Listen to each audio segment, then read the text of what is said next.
اعوذ باللہ من الشیطان الرجیم بسم اللہ الرحمن الرحیم یاسین والقرآن الحکیم۔ السلام علیکم ورحمۃ اللہ وبرکاتہ۔ عزیز ناظرین، سورہ یاسین کی تفسیر کی تیسری قسط میں آپ سب کا استقبال ہے،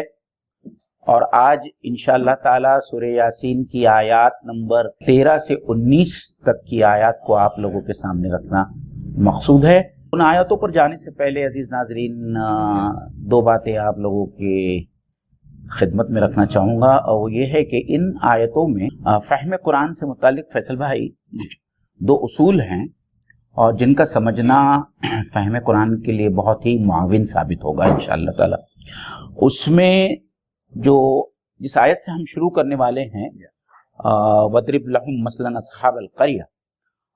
اس میں اللہ تعالیٰ نے ایک تاریخی واقعے کو درج کیا ہے یا بتایا ہے،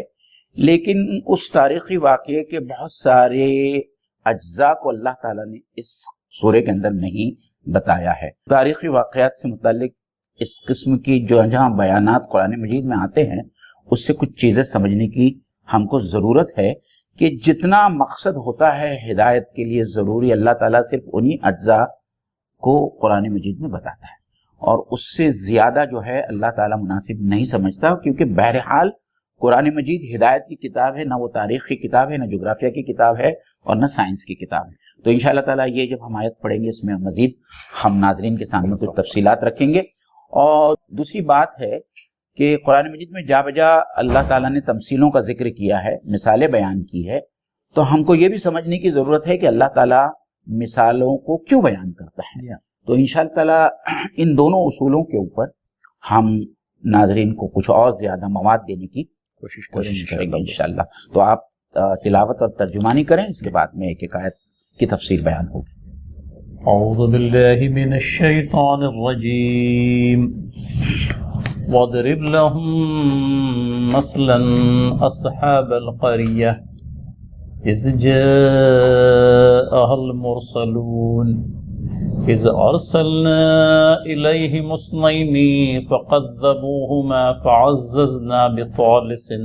فَقَالُوا إِنَّا إِلَيْكُمْ مُرْسَلُونَ قالوا ما أنتم إلا بشر مثلنا وما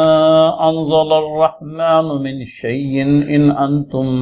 إلا تكذبون قالوا ربنا يعلم إن إليكم لمرسلون وما علينا إلا البلاغ المبين قالوا إنا تطيرنا بكم لئن لم تنتهوا لنرجمنكم وليمسنكم منا عذاب عليم قالوا طائركم معكم أئن ذكرتم بل أنتم قوم مسرفون۔ صدق اللہ العظیم۔ سامعین، ترجمہ ملاحظہ فرمائیں۔ بسم اللہ الرحمن الرحیم۔ انہیں مثال کے طور پر اس بستی والوں کا قصہ سناؤ جبکہ اس میں رسول آئے تھے۔ ہم نے ان کی طرف 2 رسول بھیجے اور انہوں نے دونوں کو جھٹلا دیا، پھر ہم نے تیسرا مدد کے لیے بھیجا اور ان سب نے کہا ہم تمہاری طرف رسول کی حیثیت سے بھیجے گئے ہیں۔ بستی والوں نے کہا تم کچھ نہیں ہو مگر ہم جیسے چند انسان، اور خدا رحمان نے ہرگز کوئی چیز نازل نہیں کی ہے، تم محض جھوٹ بولتے۔ رسولوں نے کہا ہمارا رب جانتا ہے کہ ہم ضرور تمہاری طرف رسول بنا کر بھیجے گئے ہیں، اور ہم پر صاف صاف پیغام پہنچا دینے کے سوا کوئی ذمہ داری نہیں ہے۔ بستی والے کہنے لگے ہم تو تمہیں اپنے لیے فالبت سمجھتے ہیں، اگر تم باز نہ آئے تو ہم تم کو سنسار کر دیں گے اور ہم سے تم بڑی دردناک سزا پاؤ گے۔ رسولوں نے جواب دیا تمہاری فالبت تو تمہارے اپنے ساتھ لگی ہوئی ہے، کیا یہ باتیں تم اس لیے کرتے ہو کہ تمہیں نصیحت کی گئی؟ اصل بات یہ ہے کہ تم حد سے گزرے ہوئے لوگ ہو۔ عزیز ناظرین، سورہ یاسین کی یہ تفسیر کی تیسری قسط ہے۔ پہلی 2 قسطوں میں ہم نے دیکھا کہ اللہ تعالیٰ ایسے لوگوں کے دلوں پر مہر لگا دیتا ہے جن کے اوپر دعوت کی اتمام حجت ہو جاتی ہے۔ البتہ غافلوں کے ساتھ میں ایسا معاملہ نہیں کیا جاتا، اور اسی کی ایک تاریخی مثال اللہ تعالیٰ ان آیتوں میں ہم سب لوگوں کے سامنے پیش کر رہا ہے کہ سب سے پہلے اللہ کی طرف سے یہی کوشش ہوتی ہے کہ اس کا پیغام بندگان خدا تک یا اس کے اپنے بندوں تک پہنچ جائیں، اور جب ان کی تکذیب ہو، اس کے پیغام کی تکذیب ہو، جب بندے رسولوں کی تکذیب کرتے ہیں، پھر اس کے بعد میں جو ہے لوگوں کے یا بندوں کے دلوں پر جو ہے مہر لگا دی جاتی ہے یا ختم لگا دی جاتی ہے۔ یہاں اس بات کو بھی ہم سمجھتے چلے کہ پہلی آیات میں اللہ تعالیٰ نے ایک بات کہی تھی کہ ہم نے ان کے آگے بھی ایک بلاک رکھا ہے، دیوار بنائی ہے، ان کے پیچھے بھی ایک دیوار بنائی ہے، اور پیچھے کی دیوار سے ہم لوگوں نے آپ لوگوں کے سامنے جو بات رکھی تھی وہ یہی تھی کہ انسان اپنے ماضی سے، اپنی تاریخ سے بے خبر ہوتا ہے، اور وہ تاریخ سے بھی کچھ نہیں سیکھتا یا حاصل کرتا ہے۔ جیسا کہ ہم نے کہا کہ یہ قرآن مجید ایسی مربوط کتاب ہے کہ جو بات اللہ تعالیٰ نے اس سے پیشتر کی آیات میں کی، اسی کو ثابت کرنے کے لیے اللہ تعالیٰ یہاں جو ہے یہ ایک تاریخی واقعہ پیش کرتا ہے، ایک ایسے بستی کا واقعہ پیش کرتا ہے جہاں اللہ تعالیٰ نے نہ صرف 2 رسول بلکہ 3 رسولوں کو بھیجا، اور پھر اس کے بعد میں کیا معاملہ ہوا انشاءاللہ تعالیٰ آج ہم اس کو سمجھنے کی، ان آیات میں سمجھنے کی کوشش کریں گے۔ فیصل بھائی، ناظرین، یہ واقعے سے متعلق مفسرین کے درمیان میں اس بات میں اختلاف ہے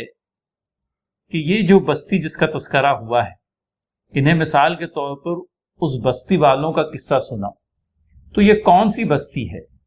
اور پھر جو رسول بھیجے گئے تھے وہ رسول کون تھے؟ اب اس میں جو مختلف الآراء باتیں ہم لوگوں کے سامنے آئی ہے، ہم ان کا بس اجمالی طور پر تذکرہ کریں گے، کیونکہ اصل مدعا یہ ہے کہ اس واقعے کو کس غرض سے بیان کیا گیا ہے یہ ہمارے پیش نظر ہونا چاہیے۔ واقعے کی تفصیلات اللہ تعالیٰ نے آیات مبارکہ کے اندر میں نہیں پیش کی، اور اگر نہیں پیش کی ہیں تو نہیں پیش کی۔ رب تعالیٰ بہتر جانتا ہے کہ اس کی کتاب کے اندر میں کیا چیزیں نازل کی جائے اور کیا چیزیں نہ نازل کی جائے۔ غرض واقعہ ایک مرتبہ ہماری سمجھ میں آ جاتی ہے تو میں سمجھتا ہوں کہ آیات کا حق ادا ہو جائے گا، آیات کی تفسیر کا حق ادا ہو جائے گا۔ لیکن چونکہ ہم لوگ مطالعہ قرآن کی ایک نشست میں شامل ہیں، لہٰذا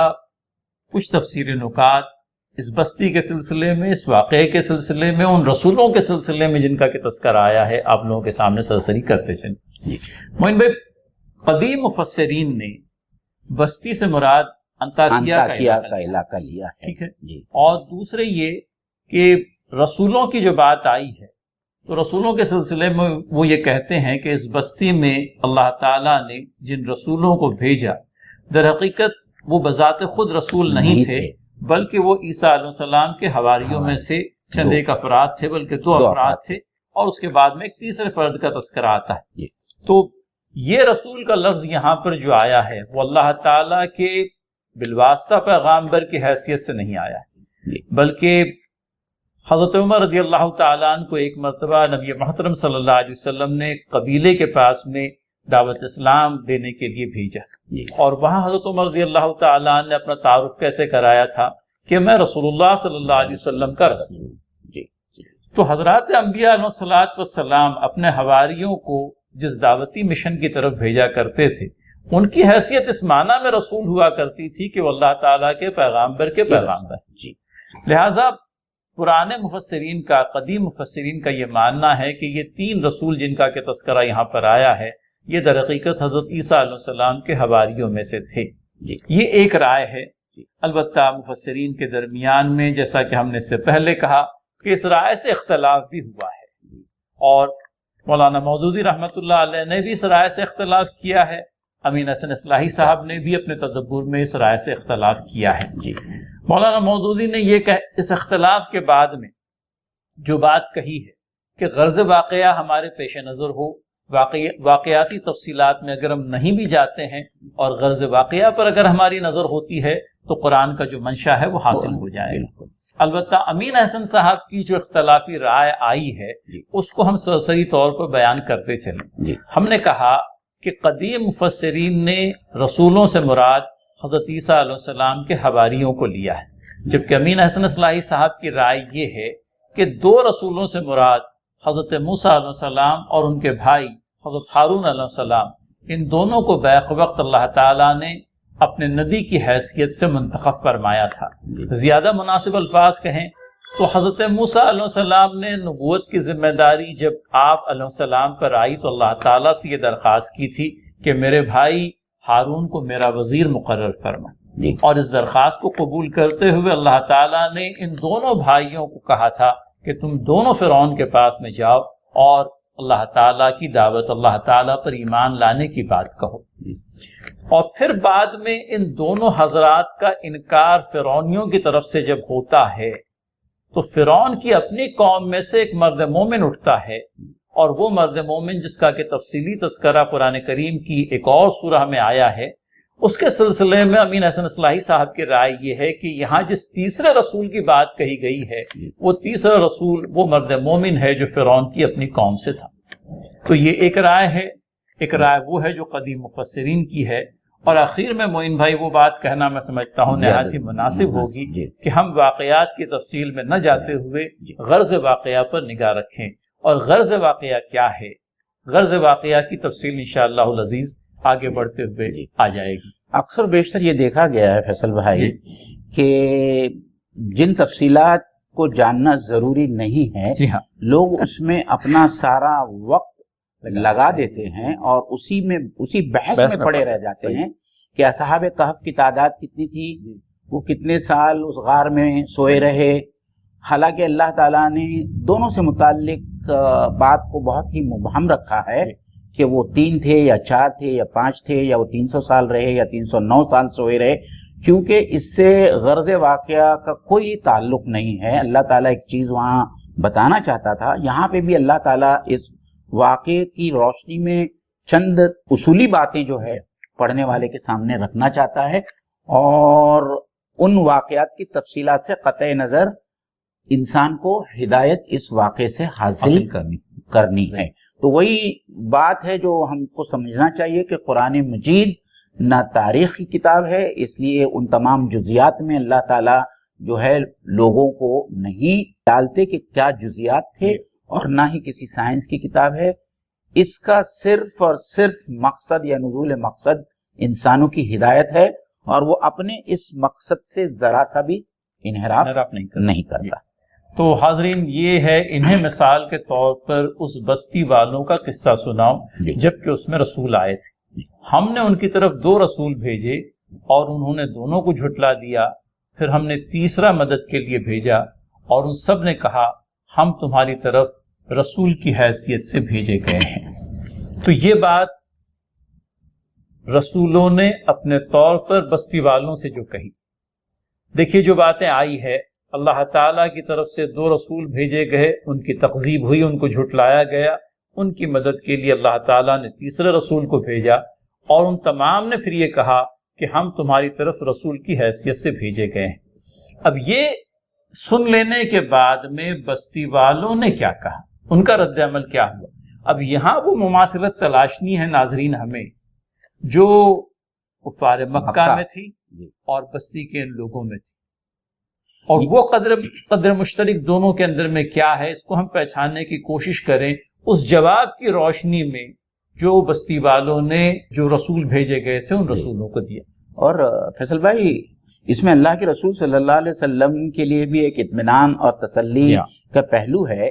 کہ وہاں تو اس بستی میں، اس چھوٹی سی بستی میں جو نامعلوم بستی ہے جس کا نام تک نہیں معلوم ہے، وہاں یکے دیگرے 3 رسولوں کو بھیجا گیا اور تینوں کو جھٹلایا گیا،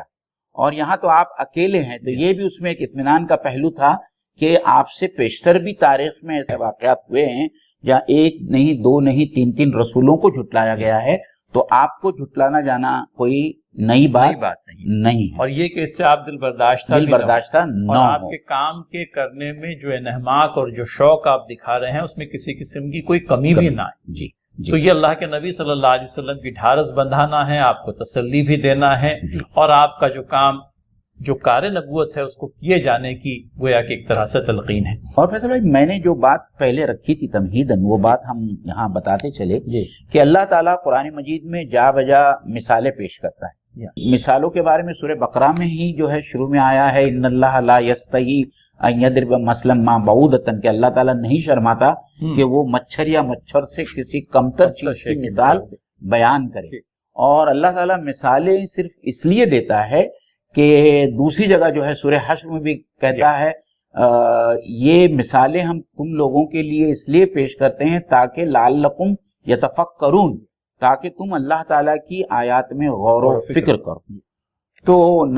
بات سمجھنا بہت ضروری ہے کہ جس طریقے سے ایک دقیق مضمون کو، ایک ڈیفیکلٹ اینڈ کمپلیکس آئیڈیا کو سمجھانے کے لیے استاد جس طریقے سے مثالوں کے ذریعے اس کو سمجھاتا ہے، اس کو آسان کر دیتا ہے، اسی لیے اللہ تعالیٰ نے بھی متعدد جگہوں پر جو ہے مختلف مثالیں دی ہیں۔ اس کا اصل منشا اور مقصد یہ ہے کہ اللہ تعالیٰ کے بندے کتاب کو سمجھیں، یہ نہیں کہ کتاب کو نہ سمجھیں۔ اگر اللہ تعالیٰ کو منظور نہیں ہوتا کہ بندے کتاب کو نہ سمجھے تو اللہ تعالیٰ یہ مثالیں کیوں دیتا؟ بالکل صحیح۔ تو لوگوں کا یہ کہنا یا یہ ماننا کہ قرآن مجید جو ہے صرف علماء کے سمجھنے کی کتاب ہے اور عوام الناس کے سمجھنے کی کتاب نہیں ہے، تو یہ ایک بہت بڑی غلط فہمی ہے جو لوگوں کو، اور یہ غلط فہمی پھیلائی جا رہی ہے۔ اس ضمن میں آپ سے صرف ایک اور بات، اضافی بات کہتا چلوں اور پھر ہم آگے بڑھیں گے کہ دیکھیں یہ کتاب تو ایسی ہے کہ جنات نے چلتے چلتے سن لی اور انہوں نے اس کو سمجھا اور اس پر ایمان لیا۔ تو جب جنات نے سننے کے بعد میں اور سمجھنے کے بعد میں ان پر ایمان لے آیا، تو آپ یہ کیسا کہہ سکتے ہیں کہ بنی نوع انسان جن کو اللہ تعالیٰ نے عقل و فہم دیا ہے اور وہ قرآن مجید کو سمجھنے کے بعد میں اس سے ہدایت حاصل کرنے کے بجائے نعوذ باللہ من ذالک گمراہ ہو جائے، یہ تو اللہ تعالیٰ کے کلام پر ایک بہت بڑا بہتان ہے، بہت الزام ہے۔ حضرات ناظرین، ہم لوگ اس سلسلے کو آگے بڑھاتے ہیں۔ بستی والوں نے اپنی طرف بھیجے گئے رسولوں کو کیا جواب دیا؟ بستی والوں نے کہا تم کچھ نہیں ہو مگر ہم جیسے چند انسان، اور خدا رحمان نے ہرگز کوئی چیز نازل نہیں کی ہے، تم محض جھوٹ بولتے ہو۔ تو رسولوں نے جب یہ کہا کہ ہم اللہ تعالیٰ کی طرف سے بحیثیت رسول تمہاری طرف بھیجے گئے ہیں، تو جواب کیا دیا جاتا ہے؟ اب یہاں وہ قدر مشترک تلاشیں جو بستی والوں کے جواب میں ہیں اور جو مشرکین مکہ کے جواب میں تھی، جب اللہ کے نبی صلی اللہ علیہ وسلم نے یہ کہا تھا کہ میں تمہاری طرف بحیثیت رسول اللہ تعالیٰ کے فرستادے کی حیثیت سے تمہاری طرف بھیجا گیا ہے، انہوں نے بھی انکار کیا تھا، اور یہ بستی والوں نے بھی تینوں رسولوں کا انکار کیا، کہا کہ تم کچھ اور نہیں ہو مگر ہم ہی جیسے انسان ہو۔ اور مزید اضافہ یہ کہ خدا رحمان نے ہرگز کوئی چیز نازل نہیں کی ہے، اور مزید بہتان تراشی یہ کہ تم محض جھوٹ بولتے ہو۔ جی، تو ہم نے یہ بات کہی تھی ناظرین کہ یہ مثال کیوں پیش کی جا رہی ہے؟ بستی کون سی ہے یہ میٹیریل نہیں ہے، تینوں رسولوں کے نام کیا تھے اس سے بھی کوئی بحث کرنے کی ضرورت نہیں ہے۔ ہمیں بحث اس بات سے کرنی ہے کہ اللہ تعالیٰ نے اس واقعے کو مثال کے طور پر کیوں بیان کیا ہے۔ یہ مثال اولین حیثیت سے پہلی بار میں مشرکین مکہ کے سامنے پیش کی گئی کہ تم ہمارے رسول صلی اللہ علیہ وسلم کا انکار کر رہے ہو، اور انکار کی وجہ یہ بتلاتے ہو کہ تم اور کچھ نہیں ہو، ہمارے جیسے ہی ایک انسان ہو۔ تو یہ تمہارا جو اعتراض بیجا ہے، تاریخ میں اس سے پہلے بھی اس طرح کا اعتراض بیجا تمہارے پیشرو کر چکے ہیں۔ تمہارے پیشرو منکرین نے اسی پرکار کا اعتراض ہمارے پچھلے انبیاء علیہ الصلوۃ والسلام پر جڑا تھا، اور لہٰذا رسول کا بشر ہونا یہ کوئی انوکھی بات نہیں ہے۔ ہم وہ مقامات انشاءاللہ العزیز ناظرین آپ کے سامنے لائیں گے قرآن کریم میں سے معین بھائی، کہ کس طرح سے سمود نے یہی اعتراض جڑا، کس طرح سے قوم عاد نے یہی اعتراض جڑا، کس طرح سے قوم نوح علیہ السلام نے بھی نوح علیہ السلام کی تکذیب کرتے ہوئے بھی یہی بات کہی۔ نبی کریم صلی اللہ علیہ وسلم کے سلسلے میں قرآن کریم میں مشرکین مکہ کے انکار کو نوٹ کرتے ہوئے جو باتیں آئی ہے ان کا ہم پہلے اجمالاً تذکرہ کرتے چلے کہ اللہ کے نبی صلی اللہ علیہ وسلم کے انکار کے سلسلے میں کیا کہتے تھے کہ تم اور کچھ نہیں ہماری طرح کے ایک انسان. پھر کہیں یہ اعتراض بھی ہوتا تھا کہ یہ کیسا رسول ہے جو کھاتا ہے پیتا ہے اور بازاروں میں گھومتا ہے. سورہ فرقان کے اندر یہ آیا ہے. تو گویا اگر ایک جملے میں کہنا ہو زمانے جاہلیت سے بلکہ دور قدیم کی جاہلیت کو بھی اگر ہم پیش نظر رکھیں تو ایک مفروضہ سے قائم کر لیا گیا تھا کہ جو انسان ہے وہ رسول نہیں ہو سکتا اور جو رسول ہے وہ انسان نہیں ہو سکتا. تو اور اس کے جواب میں قرآن کریم نے کیا کہا ہم اس کی طرف بھی آئیں گے، لیکن پہلے ہم ان مقامات کو دیکھتے چلے ناظرین جہاں اللہ کے نبی صلی اللہ علیہ وسلم کے سلسلے میں جو باتیں کہی گئی. ہم نے تذکرہ کیا کہ اللہ کے نبی صلی اللہ علیہ وسلم کے سلسلے میں انکاریوں نے کہا کہ تم اور کچھ نہیں ہمارے جیسے ہی ایک انسان. مزید یہ کہا کہ تم بھی ہماری طرح کھاتے پیتے ہو، پھر یہ کہ تم بازار میں چلتے پھرتے. تو یہ اعتراضات نبینا حضرت محمد صلی اللہ علیہ وسلم پر کم و بیش اسی طرح کے الفاظ قوم عاد کے ضمن میں، قوم سمود کے ضمن میں اور قوم نوح علیہ السلام کے ضمن میں آئے ہیں. ان لوگوں نے بھی یہی باتیں کہی تھی. اپنی طرف بھیجے گئے نبیوں کا انکار کرتے ہوئے انہوں نے بھی یہی اعتراض جڑا تھا. اور اللہ تعالیٰ نے ان تمام تر اعتراضات کا معین بھائی جو جواب دیا ہے اس کو ایک جملے میں بیان کرنا ہوا قرآن کریم کی آیت کی روشنی میں. رب تعالیٰ فرماتے ہیں کہ اگر زمین پر فرشتے چلتے پھرتے تو ہم ان فرشتوں کی ہدایت کے لیے کسی فرشتے کو ہی نبی کی حیثیت سے مبعوث کرتے. لیکن یہاں فرشتے تو نہیں چل پھر رہے ہیں، لہٰذا ایک انسان ہی انسانوں کی ہدایت کے لیے نمونہ ہو سکتا ہے، وہ جس سے وہ ساری بشری حاجات لاحق ہیں جو دیگر تمام تر انسانوں کو لاحق ہے.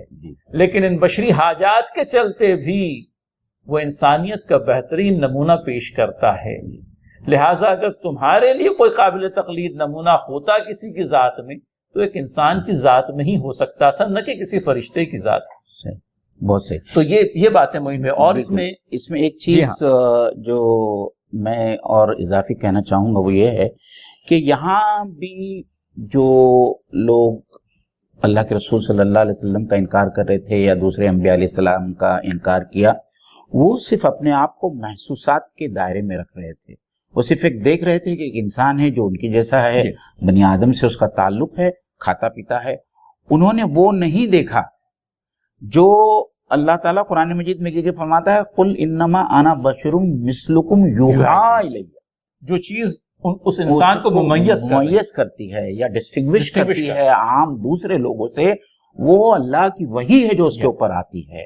تو یہ چیز چونکہ وہی ان کو نظر نہیں آ رہی تھی، اس کا اترنا، اس کا نازل ہونا نظر نہیں آ رہا تھا، اس لیے وہ رسولوں کی تکذیب کر رہے تھے. اور اس لیے بار بار اللہ کے رسول صلی اللہ علیہ وسلم کے زبانی یہ کہلوایا گیا ہے کہ میں بھی بے شک تمہارے طرح انسان ہوں، بنی آدم کی نسل سے میرا تعلق ہے، لیکن مجھ پر اللہ تعالیٰ کی طرف سے وہی نازل ہوتی ہے. اور پھر اس کے بعد میں اللہ تعالیٰ نے خود کہا کہ ما ینطق عن الہوی، میرا نبی جو ہے اپنے ہوائے نفس سے کچھ نہیں کہتا سوائے اس کے کہ جو اس کے طرف وحی کیا. ان ہوا الا وحی یوحی، یہ تو ایک وحی ہے جو آپ صلی اللہ علیہ وسلم کی زبان پر جاری ہو جاتی ہے. اور آپ دیکھیں گے حضرات ناظرین، بستی والوں نے انکار کرتے ہوئے رسول اپنی طرف بھیجے گئے رسولوں سے کیا کہا، تم بھی ہماری طرح کے انسان ہو. اور پھر اس کے بعد میں اضافہ یہ بھی کہ خدا رحمان نے کوئی شے نازل نہیں کی. تو معلوم یہ ہوتا ہے کہ یہ تینوں رسول بھی اللہ تعالیٰ کی وحی سے سرفراز کیے گئے تھے. یہ ضرور ہے حضرات ناظرین کہ وہ تفصیلات یہاں پر موجود نہیں ہیں، لیکن یہ کہنے کی آخر ان کو کیا حاجت ہوئی معین بھائی کہ خدا رحمان نے کوئی شے نازل نہیں کی. ظاہر سی بات ہے کوئی شے نازل کی گئی تھی، ان رسولوں نے اس شے کو پیش کیا اور انکاریوں نے اس بات کا انکار کیا کہ تمہاری طرف کوئی شے نازل نہیں کی گئی. معین بھائی ایک بات یاد آ گئی کہ شروعات میں اللہ تعالیٰ نے قرآن کریم کی، نبی محترم صلی اللہ علیہ وسلم کی رسالت کے اسبات میں قرآن کریم کی قسم کھائی، قرآن کریم کو بحیثیت دلیل پیش کیا. تو وہی حضرات ناظرین رسول کے رسالت کی، نبی کی نبوت کی اپنے آپ میں دلیل ہوتی ہے. یہی چیز ہے جو دیگر تمام تر انسانوں سے اس کو ڈسٹنگوش کرتی ہے، اور اپنی زبان زد حال اور قال سے اس بات کا اقرار کرتا ہے کہ میں بھی ہوں بشر تمہاری ہی طرح، جی لیکن اللہ تعالیٰ میری طرف وہی فرماتا ہے۔ جی، تو یہ بات آئی ناظرین، اور رسولوں نے پھر اس کا جواب جو دیا، رسولوں نے کہا ہمارا رب جانتا ہے کہ ہم ضرور تمہاری طرف رسول بنا کر بھیجے گئے ہیں، جی، اور ہم پر صاف صاف پیغام پہنچا دینے کے سوا اور کوئی ذمہ داری نہیں ہے۔ جی، حضرات ناظرین، اس جواب کی معقولیت کا اندازہ کریں، کیونکہ اس کے بعد میں جو جواب آنا ہے، قوم نے جو بات کہی ہے، جی، اس جواب کی نامعقولیت پر آپ کو غور کرنا ہے۔ جی، لہٰذا رسولوں نے، دیکھیے کیسا ہوتا ہے، اللہ تعالیٰ کا فرستادہ بحث میں نہیں پڑتا، دیکھیے بالکل۔ اب یہ اس بات کے جواب میں وہ کیا کہتے کہ بھئی تم اللہ تعالیٰ کی طرف سے بھیجے ہوئے نہیں ہو۔ جی، رسولوں نے جواب دیا کہ ہم واقعتاً اللہ تعالیٰ کی طرف سے بھیجے گئے ہیں۔ رسولوں نے کہا، اور اس پر گواہ کسے کیا؟ انہوں نے اپنے رب کو ہی اس بات پر گواہ کر دیا کہ ہمارا رب جانتا ہے، ہمارا رب اس بات پر گواہ ہے، ہمارے رب کی اس بات سے واقفیت ہے کہ اس نے ہی ہم کو تمہاری طرف رسول بنا کر کے بھیجا ہے۔ اور پھر مزید اضافہ یہ بھی کہ تم ہمارا انکار کرو، تم ہمارے تعلق سے جو کہنا ہے کہو، لیکن ہم ایک ہی بات کہیں گے، وَمَا عَلَيْنَا إِلَّا الْبَلَاغُ الْمُبِينُ، ہمارے ذمے اس کے علاوہ اور کچھ بھی نہیں کہ ہم اپنے رب کے پیغام کو بلا کم و کاست تمہاری طرف پہنچائیں۔ بالکل، یہ حضرات انبیاء علیہ السلام کا بڑا ہی نپات اللہ سا جواب، پرمغز جواب، اور اسی طرح سے تمام تر اعتراضات کی جڑ کاٹ کر کے رکھ دینے والا جواب تھا۔ اگر کوئی عقل و دانش سے کام نہیں، حجت بازی ہی کرنا ہے، ہٹ دھرمی ہی کرنا ہے، اپنی نا پر ہی ڈٹے رہنا ہے، تو مشرکین مکہ تم بھی ڈٹے رہو۔ اس کے پہلے بھی جن لوگوں کے جن تک بات پہنچی وہ بھی ڈٹے رہے تھے، لیکن پھر یہ بھی سن لو کہ جس انجام بد سے وہ دو چار ہوئے، جی، خدا نخواستہ اسی کی تیاری تم بھی کر رہے ہیں۔ جی جی، فیصل بھائی، اس میں مرسلون کے ساتھ میں اللہ تعالیٰ نے لام تاکید لگایا ہے، جس کا عربی اسلوب میں اس کی معنی یہ ہوتا ہے کہ ہم بالکل اللہ تعالیٰ کی طرف سے بھیجے ہوئے رسول ہے، اس کو تاکیداً بیان کرنے کے لیے عربی زبان کے اندر جو ہے لام تاکید آتا ہے، تو اس لیے اللہ مرسلون کا لفظ استعمال کیا گیا ہے۔ وما علینا الا البلاغ المبین میں ایک پہلو یہ بھی ہے، بلاغ المبین کہتے ہیں کہ بہت ہی واضح، غیر مبہم یا ان ایمبیگوس انداز میں حق اور باطل کو لوگوں کے سامنے کھول کر پیش کرنا، کھول کرنا، رکھ دینا۔ یہ نہیں کہ جس کو آج کی بھاشا میں ہم کہتے ہیں سرو دھرم سمبھو، کہ ہر چیز ہے جو پیش کر رہے وہ صحیح ہے۔ پیغمبر جو ہے وہ ہمیشہ یہ کرتے رہے ہیں کہ یہ حق ہے اور یہ باطل ہے، وہ کوئی بات جو ہے گرے ایریا نہیں رکھتے ہیں، اور یہی بلاغ المبین ہے۔ ایک بات تو یہ ہے، کچھ مفسرین نے بلاغ المبین میں یہ بات بھی لائی ہے کہ ان کا کمیونیکیشن بہت افیکٹو ہوا کرتا ہے۔ تو پیغمبروں کا کمیونیکیشن اتنا افیکٹو ہوتا تھا، جیسا کہ ہم اللہ کے رسول صلی اللہ علیہ وسلم کے بارے میں بھی سیرت کی کتابوں میں پڑھتے تھے کہ آپ بہت ٹھہر ٹھہر کے بات کرتے تھے، اور اہم باتوں کو آپ 3 بار دہراتے تھے، اور سامنے والے سے پوچھتے تھے کہ اس کو بات سمجھ میں آئی یا نہیں آئی۔ اور دوسرا پہلو سیرت کا یہ بھی ہے کہ اللہ تعالیٰ نے آپ کو جوامع الکلم بنایا تھا، کہ آپ کے کلمات بہت جامع ہوتے تھے، اور جب نبی دعوت کو پیش کرتا ہے تو یہاں تو آپ صلی اللہ علیہ وسلم کے اوپر مزید یہ احسان ہوا کہ اللہ تعالیٰ نے اپنا پورا کلام آپ صلی اللہ علیہ وسلم پر نازل فرمایا، اور ان کا کام تو صرف یہی تھا کہ اس پیغام کو پہنچائے، بس اس پیغام کو پہنچائے۔ تو اس سے زیادہ بلاغ المبین اور کیا ہو سکتا ہے؟ اور اللہ تعالیٰ نے اپنے نبی محبوب صلی اللہ علیہ وسلم کی اس بے چینی کو جو لوگوں تک اللہ کے کلام کو پہنچانے کے سلسلے میں تھی، دن رات اس مشن کے اوپر اپنے آپ کو کھپا دیا، رب تعالیٰ نے اطمینان دلایا تھا۔ سورہ غاشیہ کو دیکھ لیں، آخری آیات کے اندر میں، اے نبی محترم صلی اللہ علیہ وسلم، مذکر ہیں آپ، انما انت مذکر لست علیہم بمسیطر، جی آپ کو دروغہ بنایا نہیں ہے ہم نے، آپ پیغام کو پہنچائیں، حق ہدایت رسانی ادا کر دیں، ہدایت سے سرفراز کرنا ہمارے ذمے ہے، ہم یہ طے کریں گے کہ ہدایت کسے نصیب ہو اور کسے نصیب نہ ہو۔ لیکن یہ بھی جان لے ناظرین کہ اللہ تعالیٰ کا کسی کو ہدایت سے سرفراز کرنا یہ اس کی مشیت پر مبنی ہوتا ہے، اور طالب ہدایت اپنے دل کے اندر میں اس طلب کو پیدا کرے۔ اگر سمجھ لیجئے دل کے اندر میں ہدایت کی طلب پیدا ہو جائے گی، خواہش جاگے گی، اللہ تعالیٰ ضرور ہدایت سے نوازیں۔ لیکن جو طلبگار نہیں ہے اللہ تعالیٰ کی اسکیم آف تھنگس کے اندر میں، تو یوں کہہ لیجئے کہ زور زبردستی کرتی یا کسی کے نہ چاہتے ہوئے بھی اس کو ہدایت سے سرفراز کرنا اللہ کو مقصود نہیں۔ ابو طالب کی مثال ہمارے سامنے ہے، بہرحال تفصیلات میں جانے کا موقع نہیں ہے، ہم لوگ واپس ہمارے ان آیات پر آتے ہیں۔ رسولوں کے جواب کو آپ نے ملاحظہ فرمایا ناظرین، اور آپ نے اس کی معقولیت کا بھی اندازہ لگایا ہوگا۔ دیکھیے کتنے مختصر سے الفاظ میں بات کہی گئی ہے، انکار کی جڑ کاٹ کر رکھنے کے لیے اللہ تعالیٰ کو گواہ بنا کر کے یہ بات کہی گئی کہ تم کیا کہتے ہو کہ ہم اللہ کے رسول نہیں ہیں، اللہ بذات خود جانتا ہے کہ ہم اس کی طرف سے بھیجے گئے، اور مزید یہ کہ باقی تمام تر باتوں کو چھوڑو، ہمارے انکار سے تمہیں کوئی فائدہ نہیں پہنچے گا، ہمارے ذمے اس کلام کو، اللہ تعالیٰ کی وحی کو، اللہ تعالیٰ کے پیغام کو بلا کم و کاست تمہاری طرف پہنچا دینا ہے، اور ہم نے یہ ذمہ داری حت المقدور ادا کر دی۔ اب بستی والوں نے معین بھائی کیا جواب دیا؟ فضل بھائی، بستی والوں کے جواب کو سننے سے پہلے ہم یہ سمجھے کہ جب لوگ حق کا انکار کرتے ہیں، اور خاص طور پر جب حقانیت واضح ہو جاتی ہے اور جب ان کے پاس میں کوئی عقلی اور معقول دلیل نہیں ہوتی ہے تو پھر وہ کٹ حجتی پہ آ جاتے ہیں، وہ وائلنس پہ آ جاتے ہیں، اور یہی ایگزیکٹلی جو ہے ان لوگوں کے ساتھ میں ہوا، اور وہی معاملہ آج کل ہم بھی دیکھ رہے ہیں۔ جب لوگوں کے پاس میں حق کے خلاف کوئی جواب نہیں ہوتا تو پھر وہ ایگریسو ہو جاتے ہیں اور پھر انٹیمیڈیٹ کرتے ہیں، اور پھر وائلنس کے اوپر جو ہے ان کا تمام ریئیکشن جو ہے منتج ہوتا ہے۔ اور یہاں پر آپ دیکھیں معین بھائی، بستی والے کہنے ہم تو تمہیں اپنے لیے فالبت سمجھتے ہیں، ایک اگر تم باز نہ آئے تو آپ نے جس وائلنس کی بات کہی، ہم تم کو سنسار کر دیں گے، اور اس سے مزید اضافہ یہ بھی کہ ہم بلکہ ہم سے تم بڑی دردناک سزا پاؤں گے۔ اب پہلے فالبت کو ہم لے لیں کہ دیکھیے حق بات کا انکار کرنے والوں نے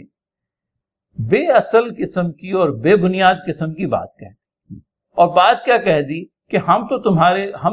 تو تمہیں اپنے لیے فالبت سمجھتے، نحوست سمجھتے ہیں۔ اب یہ حضرات انبیاء علیہ الصلوۃ والسلام، ان کی دعوت حق، ان کا جذبہ خیر خواہی، ان کا لوگوں کو دوزخ کے گڑھے میں گرنے سے بچانے کی کوشش اور جنت کا امیدوار بنانے کی کوشش، ان ساری باتوں کے علی الرغم جو بات کہی جاتی ہے وہ یہ کہ نعوذ باللہ من ذالک، تم ہمارے لیے بدشگون ہو، تم ہمارے لیے فالبد ہو، تم ہمارے لیے منحوس ہو۔ تو یہ بات کہی گئی، اور میں نے جیسے کہ کہا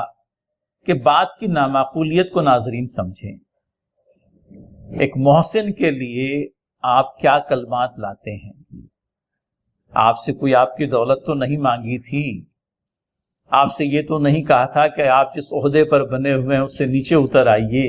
فضل بھائی، یہ آگے بات وہی کہی جا رہی ہے، من لا یسألکم اجرا وہم محتدون۔ جی ہاں، یہ آگے آئے گی تو انشاءاللہ ہم وہاں پر اس کی وضاحت فرمائیں گے، لیکن یہاں پر معین بھائی نے جیسے کہ شروعات میں بات کہی کہ حق کے انکاریوں کے پاس میں عقلی دلیل نہیں ہوتی، حق کے انکاریوں کے پاس میں کوئی منطقی دلیل نہیں ہوتی، حق کے انکاریوں کے پاس میں مبنی بر حق کوئی دلیل نہیں ہوتی۔ لہٰذا پہلے تو رسولوں کو یہ کہا گیا کہ ہم تمہیں اپنے لیے فالبت دیکھتے ہیں، ایک، پھر یہ کہا کہ اگر تم باز نہ آئے تو ہم تمہیں سنسار کر دیں گے، اور پھر اس پر مزید اضافہ یہ کہ تم اور بھی زیادہ دردناک سزائیں ہم سے پاؤ گے۔ تو یہ کیا ہے معین بھائی؟ انفیکٹ یہ آج کے تناظر میں بھی اگر ہم دیکھیں، بالکل ہماری دعوتی کوششیں برائے نام صحیح، لیکن ان برائے نام دعوتی کوششوں کے اوپر بھی کس قدر برا فروختہ ہوتا ہے ہمارا باطل، ہمارا مد مقابل، ہماری مسجدوں کے در پہ آزار ہو جاتا ہے، ہماری ٹوپیاں اور داڑھیاں اس کو پسند نہیں آتی، جی اور ہماری جماعت کے اوپر اور امت مسلمہ کے اوپر آئے دن کچھ نہ کچھ اعتراضات جڑے ہی جاتے ہیں جی صحیح اور زور زبردستی کرنے کی بھی کوششیں ہوتی ہے. جی جہاں دعوتی کوششیں رنگ لاتی دکھائی پڑتی ہے، داعیان حق کو سنت یوسفی ادا کرنے پر مجبور کر دیا جاتا ہے، صحیح جھوٹے الزامات ترائشے جاتے ہیں اور پتہ نہیں کہاں کہاں کی دور کی کوڑیاں لا کر الزامات تراش کر ان کے سر منڈ دیے جاتے ہیں. کہیں لو جہاد کہتے ہیں، کہیں تھوک جہاد کہتے ہیں. اب پتہ نہیں کہ جب تک ہم زندہ ہیں کتنے قسم کے جہادوں کے نام ہم کو سننے ملے. نہیں، ہم بہرحال وہ سناتے رہیں جو کچھ بھی ان کو سنانا ہے، جی لیکن ہم سے بھی وہ سنتے رہیں جی جو خود ان کی دنیا اور آخرت کے بنانے کا باعث بن سکتا ہے. جی. اور فیصل بھائی اس میں آپ صلی اللہ علیہ وسلم کے لیے بھی جو ہے کیونکہ he also is a part of this نہیں آڈینس. بالکل، بلکہ یہ مثال دی ہی اس لیے گئی ہے، جی. منکرین مکہ کو، مشرکین مکہ کو ہی سنایا جا رہا ہے ان دی فرسٹ پلیس. بقیہ تو ہے رہتی دنیا تک کی ہدایت نامہ ہے. جی اور یہ صورتحال تو وہاں بھی تو پیش آ رہی تھی. نبی محترم صلی اللہ علیہ وسلم کی کے ساتھ گردن میں بھی یہی کچھ ہو رہا تھا. تو آپ کو بھی اور آپ کے ساتھیوں کو بھی یہ ذہنی طور پر یہ تیار کرایا جا رہا تھا کہ اگر آپ یہ کام کریں گے اور حق کی دعوت لے کر اٹھیں گے تو جس طریقے سے وہ 3 رسولوں کے ساتھ میں معاملہ کیا ان بستی والوں نے، یہی معاملہ مکے کے لوگ تمہارے ساتھ میں بھی کرنے والے ہیں. تمہارے دردناک جو ہے تکلیفیں دیں گے، پرزیکیوٹ کریں گے اور تکلیفیں اٹھانا پڑیں گی، اذیتیں اٹھانا پڑے گی. تو یہ بات آئی. اب یہ بستی والوں سے یہ سن کر کہ ہم تو تمہیں اپنے لیے فالبت سمجھتے ہیں، رسولوں نے جواب دیا اور بڑھائی پھر معقول جواب، تمہاری فالبت تو تمہارے اپنے ساتھ لگی ہوئی ہے، تم ہمیں کیا منحوس کہتے ہو؟ تمہاری منحوسیت جو ہے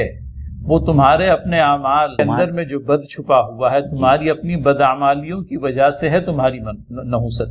ہم تمہاری نحوست کا باعث نہیں ہیں، ہم تمہارے لیے بدشگون نہیں ہیں. تمہاری فالبت تو تمہارے اپنے ساتھ لگی ہوئی. اور یہ واقعہ ہے، آپ دیکھیے کہ آدمی کے ساتھ میں اس کے اعمال کے اعتبار سے نتائج پیش آتے رہتے ہیں، جی اس دنیا کے اندر میں بھی اور آخرت میں تو بہرحال پیش آنے ہی آنے.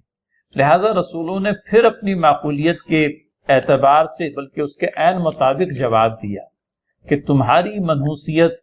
تمہاری فالبد تو تمہارے اپنے ساتھ میں جڑی ہوئی ہے. اور مزید یہ بھی، کیا یہ باتیں تم اس لیے کرتے ہو کہ تمہیں نصیحت کی گئی؟ یعنی کہاں ہم تمہیں جو ہے حق کی نصیحت کر رہے ہیں، ہم تمہارے خیر خواہ ہیں، خیر خواہ ہیں، اور اس کے مقابلے میں تم کیا کہتے ہو؟ اس طرح کی الٹپ قسم کی باتیں، نہ جن کی کوئی اصل ہے نہ جن کی کوئی بنیاد ہے.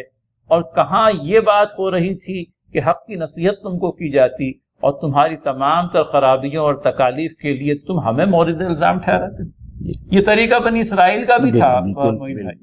جو بھی خرابی ہوتی اس کے لیے حضرت موسیٰ علیہ السلام کو، حضرت ہارون علیہ السلام کو مورد الزام ٹھہراتے. اور ایک طرفہ تماشا تو یہ بھی کہ عذاب میں گھر جانے کے بعد میں عذاب سے نکلنے کے لیے پھر سے ہی رجوع کرتے، موسیٰ علیہ السلام کے پاس میں پہنچتے تھے. تو یہ عجیب منکرین کا معاملہ ہے. آپ دیکھیے ناظرین، اور یہ چیز یہاں پر مثال کے طور پر بیان ہوئی ہے. تو کیا یہ باتیں تم اس لیے کرتے ہو کہ تمہیں نصیحت کی گئی؟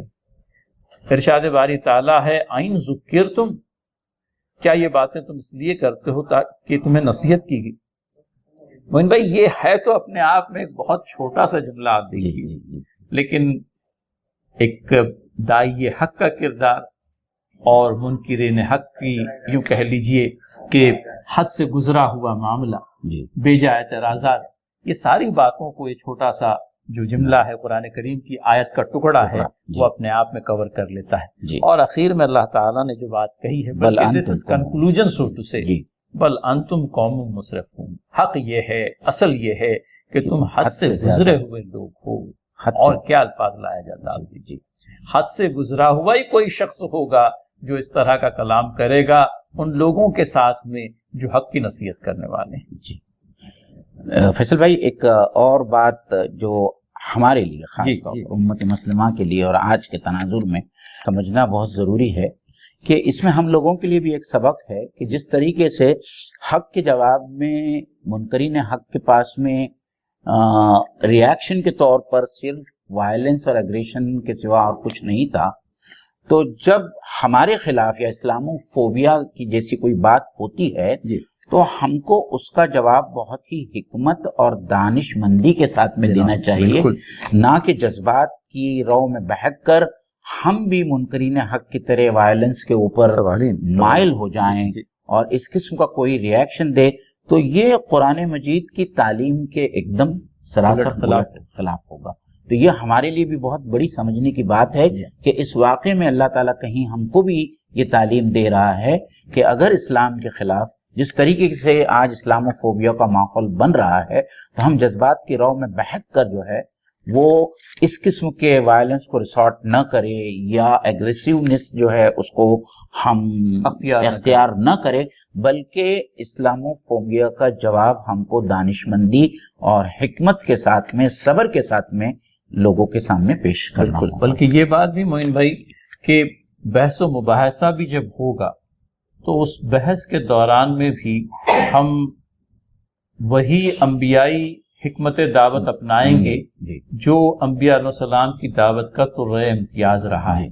اور یہ تو ایک نمونہ ہے ناظرین جو ہمارے سامنے سورہ یاسین کی ان آیات کی روشنی میں آیا ہے۔ قرآن کریم جو ہے ایسے کئی ایک مثالوں سے بھرپور ہے، آپ دیکھیے۔ لہٰذا اس بات کا خیال رکھیں ناظرین، نامعقولیت کے جواب میں نامعقولیت نہیں، نامعقولیت کے جواب میں معقولیت ہوگی، دلیل ہوگی، عقل و دانش کی بات ہوگی۔ انکار کرنے والے انکار کرتے رہیں، اور یاد رکھیے وَمَا عَلَيْنَا إِلَّا الْبَلَاغُ الْمُبِينُ۔ تو اللہ تعالیٰ سے دعا ہے کہ وہ ان آیات کی روشنی میں ہمیں اس داعیانہ کردار کو نبھانے کی توفیق بخشے جو حضرات انبیاء علیہ السلام کی دعوت کا خاصہ رہا ہے۔ حالات دیگرگوں صحیح اللہ تعالیٰ ہمیں ثابت قدمی دے، ہمت و حوصلہ دے، انبیائی حکمت و دانائی اور مومنانہ فہم و فراست نصیب کرے۔ ناظرین آپ جڑے، قریب 40-45 منٹ تک یہ سیشن چلا۔ ہماری آپ سے پھر درخواست ہے اپنے دوست و احباب تک اس پیغام کو پہنچانے کے لیے اسے زیادہ سے زیادہ شیئر کریں، اور اپنے حلقہ احباب کے اندر میں اس لنک کو جو جمعرات کے روز دی جاتی ہے آپ ضرور بضرور شیئر کریں، تاکہ اللہ تعالیٰ کا پیغام تمام تر نوع انسانی تک پہنچانے کے لیے ہمارے پاس میں افراد تیار ہوں۔ جزاک اللہ خیر، جزاک اللہ احسن الجزا۔ السلام علیکم ورحمۃ اللہ وبرکاتہ۔